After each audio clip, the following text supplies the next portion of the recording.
All right. How satisfied are you with the performance and the results today? Yeah, you can't complain. I think the positive thing is there's still lots of things to work on. So we've been getting better and better as a squad the more time we're spending together, and we made 14 changes. And so, look, we put down a bit of a marker, but we know as a group that we won't be 100% satisfied, and still lots of improvements. But we feel we can get there and make lots of improvements too. Can you just pick out a couple of the individuals that caught your eye or aspects of your game that you were happiest with? I thought the guy on the left wing did okay today. So pleased with the bench. I thought the bench brought some energy, and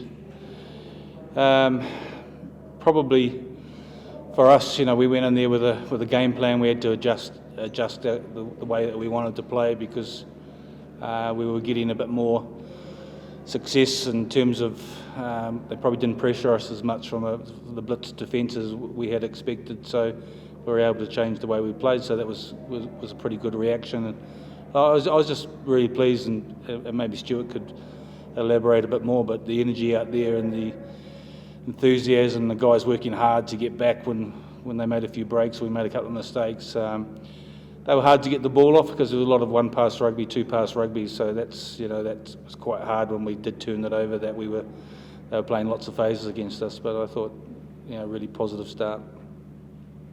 Lastly, for you, did you avoid any mishaps, any knocks today, or did they come through okay? Yeah, no. So there's no report from the medical team, but I think everyone's got a full bill of health, which is really pleasing. Thank you. Hi Warren, I just wondered what the next 4 days are like for you. Any areas specifically where you're going to be focusing on improving this week? Well, I think the players that haven't started are going to start on Wednesday. So we've got a day off tomorrow. The non-23 had a tough hit out this morning with some fitness and some skill work, and so we're trying to get everyone on the sort of kind of the same cycle. So we're off tomorrow, and then we'll probably name the squad, the team to the players tomorrow, and then Monday training, and then a captain's run. So it's a very short turnaround, but I've been incredibly impressed with the players, their attitude and the way they've been preparing for these games and doing their own walkthroughs and working on the laptops and stuff. So we'll probably I think it's good for that everyone would have had a start in the first 3 games. So we're probably still going to be a little bit rusty with making so many changes, but we'll see how they go on Wednesday. And one more question, please, on Josh Adams. Those 4 tries, can you just put into some sort of context what that means, how special a performance that has been?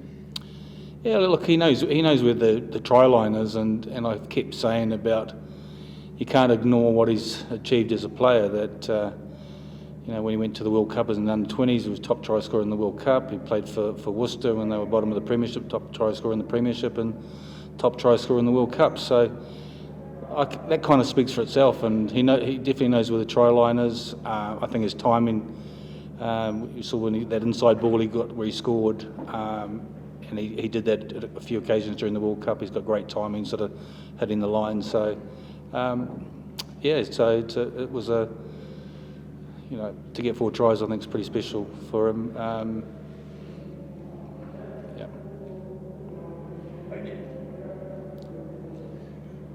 Gatland Group 365 here. I know that all coaches are actually in teams games, so they're actually sharp with watched your game, and you've watched. Can you give us an insight into what you saw last night, and where do you think the 2 teams stand? So obviously the big focus is the test. Yeah, obviously South Africa are a bit rusty. They haven't played for such a long time, and they got some dominance. And when they got ahead, they looked to start to play some rugby. But there's no doubt that they showed what they're capable of doing with their driven line out and strong individual running. So that's not something that was unexpected from us to watch that. I think they'll definitely improve next week with the combinations and being back together. And for the South African coaches, they'll understand, like us, is that they'll be looking to improve week to week as they spend more time together training and get a few games under your belt. Do you think this series could be as epic as the 97 or the 2009 series? I hope so. You know, that's what we haven't come here just to make up the numbers, even though there are a few journalists writing us off and saying we're going to get hammered. So hopefully if we keep improving. We've got some players who've had a lot of experience and players who've had success against South Africa in recent years too, and some disappointments too. So I think that makes it really exciting, because I know how motivated this group are at the moment to first of all put on the jersey and play, but then compete for a test spot as well. So that is, that makes the coach's job so much easier. And like I said, we're very motivated to want to hopefully leave South Africa with a test series victory. Thank you. Stuart, it's James Wong from Pembroke. They say that defence win games and attack decides by how many. You must be really, really pleased with the whole team defensive effort, especially Maro, Hamish Watson, early doors. They really progressed from you to a completely different side defending. You did nice work in American. What would you put that down to? It's something that we're working incredibly hard on. We want to be a formidable defensive unit, and as you say, that'll win you test matches. It's, as I say, we work incredibly hard on it. We want to be tough to beat. We want to be in positions to make dominant collisions, to get some turnovers, and play on the back of it. So look, we want to work incredibly hard for each other. We want to make it as difficult as we possibly can, and it gives opportunities to then play with ball in hand, which is, like myself and the rest of the back three. That's when we come alive. So look, it's far from the finished article. We'll continue to work. We'll continue to learn. Continue to get better, and we'll get excited about the next few weeks. Thanks, mate. Stuart, what was your view of the overall performance today, and what was the experience like for you being the Lions out? It was a terrific experience. I absolutely loved 80 minutes on the field. At times we went to dark places. We made ourselves uncomfortable in the way that we were defending, the way that we were trying to attack. We felt the longer the game went on, and we got into multi-phase, we were causing the Emirates Lions some problems, and that's what we wanted. We wanted to win the no talent battle, things that require no talent. And that means getting up off the deck and getting yourself back in the game, and making it as difficult as we possibly can for the opposition. And at times we got that spot on, but for me, the exciting thing for us is we can get better. We can get better individually, we can get better collectively, and it is a really, really exciting time to be a part of this team. I think Hamish Watson was the official man of the match. What was your sort of view of his performance? He did stop going, didn't he? Yeah, he's brilliant. It's like somebody winds him up before the game and just lets him go, and he goes out there and runs a million miles an hour and makes about 20 million tackles. But like the rest of the forward pack, that's what we want. We want these boys working really hard, showing what it means to wear that jersey, and really putting their bodies on the line, because that's all we can ask for. If you do your job to the best of your ability, and the man next to you does the exact same, we give ourselves every opportunity of winning.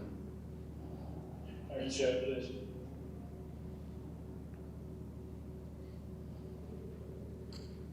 Thank you. Sorry, I thought it was Duncan next. Hi, Warren, Owen Slots here. Can you just talk a little bit about the back corners? Do you see you appear as an enforcer type player at 6? Do you see Lords as a 6 or a lot? Likewise, can you see Tom Curry playing at 6, or Hamish Watson was so good? So to talk about that balance, please. Yeah, look, we've been really impressed with Courtney so far. He came on the second row last week and then back row today. Thought his footwork and work rate was fantastic. So he does give us options. Gives us options for second row and back row. And the pleasing thing is we've got so much competition. So it'd be interesting to see next week a different sort of back row with Tom Curry, Navidi, and Sam Simmons. I mean, that's pretty exciting back row as well. And so the competition is huge, and so we're kind of not really at the moment sort of trying to predict what a test side's going to look like. We're just going to let that unfold and just see how the players keep performing and keep playing and how the combinations look, and then we'll start looking at our options. Definitely don't want to pigeonhole anyone or any players or even our thoughts at the moment, just keeping an open mind about how we play and how we keep improving. Thank you. Hey Warren, you just said you're going to keep an open mind. I was going to ask how your kind of test team thought process works when you, at the end of each game, you make a little note of your kind of standing team, and then it changes week by week. And secondly, I was going to ask, do you hope that as these warm-up games go on, that you get some closer scorelines and opposition will put a little bit more stress on you, maybe? Just a little bit more battle hardened, maybe? Yeah, it's a good point. Look, there's definitely no thinking about the test side at the moment. Like I said, we want everyone to have a run out in the first 3 games, and then we might start looking at mixing and matching a little bit and a few combinations. I kind of don't want to sort of start looking ahead of that, because already we know the competition within the squad and how tough it is. In all positions, we're talking about back 3, midfield, the loose forwards. We've got a lot of players putting their hands up at the moment, the hookers as well.